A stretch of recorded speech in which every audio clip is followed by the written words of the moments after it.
আসসালামু আলাইকুম দর্শক। আজকে আমি আপনাদের দেখানোর চেষ্টা করব একটি জমি যদি চারটি বাহু চার রকমের হয় সেক্ষেত্রে জমির টোটাল কতটুকু জায়গা আছে আপনার সেটা আপনি কিভাবে বের করবেন। এখানে দুইটি পদ্ধতি আছে। নর্মালি আমরা সাধারণভাবে যেভাবে হিসাব করি সেটা আগে দেখাবো।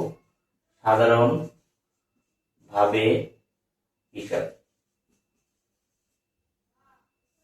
সাধারণভাবে যদি এটা হিসাব করতে চাই সেক্ষেত্রে দৈর্ঘ্য দুইটাকে গড় এবং প্রস্থ দুইটাকে গড় করলেই আপনি পেয়ে যাবেন আপনার কাঙ্ক্ষিত জমির মাপটি।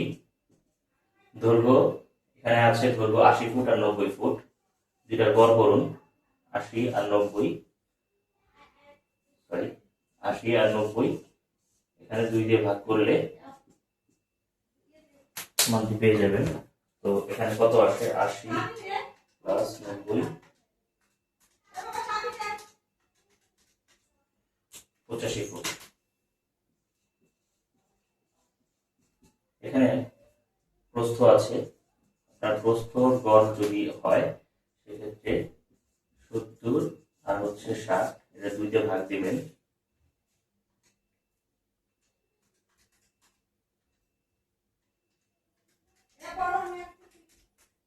এখানে ৬৫ ফুট। মোট ক্ষেত্রফল ৮৫ ইন্টু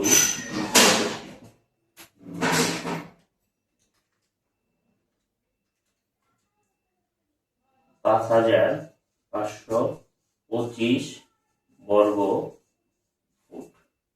তো ৫৫২৫ বর্গ ফুট এখানে আছে ৫৫২৫ বর্গ ফুট।